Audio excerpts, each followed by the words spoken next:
Hello दोस्तों, आज की कहानी है राधिका का संघर्ष। राधिका एक मध्यम वर्गीय परिवार से थी जिसने अपनी बीए की पढ़ाई पूरी कर ली थी और अब वो अपने घर पर ही छोटे बच्चों को ट्यूशन पढ़ाती थी। राधिका का रंग गोरा था और वह दिखने में बहुत सुंदर थी। राधिका के माता पिता उसकी शादी के लिए एक अच्छे लड़के की तलाश कर रहे थे। तभी राधिका के चाचा एक लड़के के बारे में बताते हैं। वो कहते हैं कि लड़के का नाम साहिल है। वह किसी बड़ी कंपनी में मैनेजर के पद पर है और महीने के 75,000 कमाता है। राधिका के माता पिता ने लड़के की फोटो देखी तो उन्हें लड़का पसंद आ गया। जब राधिका की माँ ने राधिका को लड़के की तस्वीर दिखाई तो राधिका ने कहा, जब आप दोनों को लड़का पसंद है तो मुझे भी पसंद है। अब राधिका और साहिल के परिवार वालों ने मिलकर शादी की तारीख तय कर दी। राधिका के माता पिता बहुत खुश थे कि उनकी बेटी की शादी एक अच्छे घर में हो रही है। साथ में इस बात की भी संतुष्टि थी उन्हें कि इस शादी के लिए रिश्ता राधिका के चाचा ने करवाया था, जो साहिल के परिवार को बहुत अच्छी तरह से जानते थे। पूरे धूमधाम से राधिका की शादी हो गई।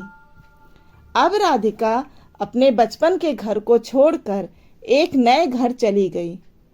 कुछ दिनों तक तो राधिका को अपने माता पिता और अपने घर परिवार की बहुत याद आई। राधिका की शादी के अभी साल भर ही बीते थे कि साहिल का व्यवहार राधिका के साथ जैसे बदल सा रहा था। राधिका के साथ पहले जैसा प्रेम पूर्वक व्यवहार नहीं करता था। राधिका से वो चिढ़ा चिढ़ा सा रहता था। साहिल अब ना पहले जैसा राधिका को प्यार करता और ना ही उसकी कोई बात मानता। राधिका को समझ नहीं आ रहा था कि वो क्या करे। वो बस रोकर अपने दर्द को कम करने की कोशिश करती थी। एक दिन राधिका को पता चला कि साहिल सिगरेट पीने के बहाने छत पे जाता है और किसी लड़की से फोन पर बातें करता है।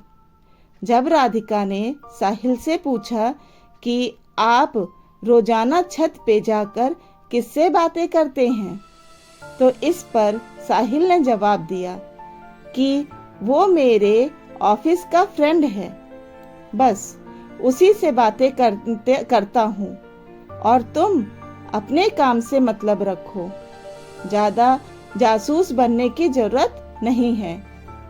छुट्टी का दिन था।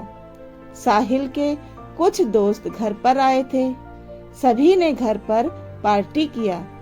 उस दिन साहिल का एक दोस्त थोड़ा ज्यादा ड्रिंक कर लिया था और उसने नशे में राधिका के सामने जाकर कहा, भाभी आप इतनी प्यारी और मासूम हो, फिर भी साहिल भाई दिन भर उस घमंडी श्रेया से बातें करते रहते हैं। लगता है कि आप साहिल भाई का सही से ख्याल नहीं रखते हो। ये सुनकर राधिका का शक अब हकीकत बन चुका था। अगली सुबह जब राधिका ने साहिल से पूछा कि ये श्रेया कौन है और क्या लगती है आपकी, साहिल बोला, मैं तुम्हें क्यों बताऊं? राधिका बोली, मैं पत्नी हूँ आपकी। साहिल बोला, देखो तुमसे पहले वो मेरे लाइफ में आई। राधिका बोली, तो मुझसे शादी क्यों किए? साहिल बोला, बस तुम अच्छी लगी इसलिए शादी कर लिया। राधिका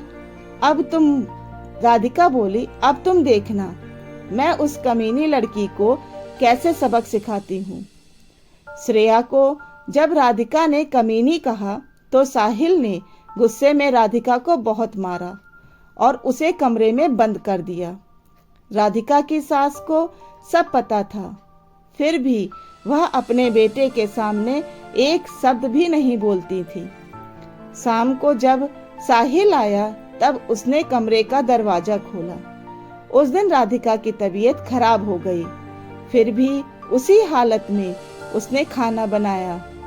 राधिका ये सारी बातें अपनी माँ को बताना चाहती थी, लेकिन चाहकर भी वह नहीं बता पा रही थी, क्योंकि वह जानती थी अगर उसके माता पिता को ये सब पता चलेगा तो वह परेशान हो जाएंगे। आर्थिक रूप से भी वो इतना मजबूत नहीं थे कि इस समस्या को हल कर पाएंगे। यही सोचकर राधिका ने इस परिस्थिति को अकेले ही झेलने का समझौता स्वयं से किया। साहिल अब राधिका के साथ नौकरानी जैसा व्यवहार करने लगा। छोटी छोटी बातों पे उसे मारता। राधिका अब धीरे धीरे डिप्रेशन की शिकार होने लगी। उसके दिमाग में गलत गलत ख्याल आने लगे। अब ना वो समय पे खाना खाती और ना ही किसी से बात करती। उसके सास ससुर सब देख रहे थे, पर स्वार्थ सबको अंधा बना देता है। बेटे का कड़क स्वभाव और बुढ़ापे में अकेलेपन का डर बेटे साहिल की सारी गलतियों और राधिका की असहाय स्थिति को नजरअंदाज करने के लिए काफी थी। पर जब एक दिन राधिका ने आत्महत्या करने का प्रयास किया तो उसकी सास ने सब देख लिया और अब ये सब उन लोगों से भी बर्दाश्त नहीं हो रहा था। उन्होंने राधिका के माता पिता को स्वयं अपने बेटे के बारे में बताया कि वह किस तरह से दूसरी औरत के कारण राधिका के साथ बुरा व्यवहार करता है। राधिका के माता पिता अपनी बेटी को इस हाल में कभी भी ऐसे आदमी के साथ नहीं छोड़ते। वे अपनी बेटी राधिका को अपने साथ ले गए तथा राधिका का सही इलाज कराकर राधिका को स्वयं के लिए खड़े होने, अपनी लड़ाई खुद लड़ने के लिए प्रेरित किया और साहिल के ऊपर राधिका को मारने, पीटने, यहाँ तक कि आत्महत्या करने के लिए मजबूर करने पर पुलिस कंप्लेंट किया। आज राधिका एक प्राइवेट स्कूल में शिक्षिका है और पति साहिल से तलाक लेकर अपने माता पिता के साथ खुश है। वो अब अपने लिए जीना सीख गई है। वहीं दूसरी तरफ साहिल के माता पिता जिस कारण डरते थे, राधिका की सहायता करने की वजह से वह सत्य हो गया। पुलिस कंप्लेंट होने के बाद भी साहिल को कोई कठोर सजा नहीं मिली, पर राधिका के साथ तलाक अवश्य हो गया। पर साहिल के माता पिता अपने किए कर्म से संतुष्ट थे, क्योंकि आज राधिका का जीवन उन्हीं के बदौलत बचा था। अगर उस दिन राधिका की सास राधिका को ना बचाती तो राधिका आज जीवित न रहती। जीवन में अक्सर अच्छा दिखने वाला इंसान अच्छा नहीं होता, उसके अंदर कहीं न कहीं बुराई छिपी होती है और यही बुराई किसी की जिंदगी को बर्बाद कर देती है। साहिल के कारण राधिका की जिंदगी तो बर्बाद हुई ही, साथ ही साहिल के माता पिता का बुढ़ापा भी बहुत कष्टदायी हो गया, जो आज अपने बेटे के साथ नहीं बल्कि वृद्धाश्रम में जीवन जी रहे हैं और उन्हें हर समय यही कष्ट सताए जा रहा है कि उनकी परवरिश में कहाँ कमी रह गई कि आज उनका बेटा ना तो स्त्री का सम्मान कर पाया और ना ही बूढ़े माता पिता का। धन्यवाद। अगर आपको मेरी कहानियाँ अच्छी लगती हैं तो प्लीज़ इसे लाइक करिए और सब्सक्राइब करिए।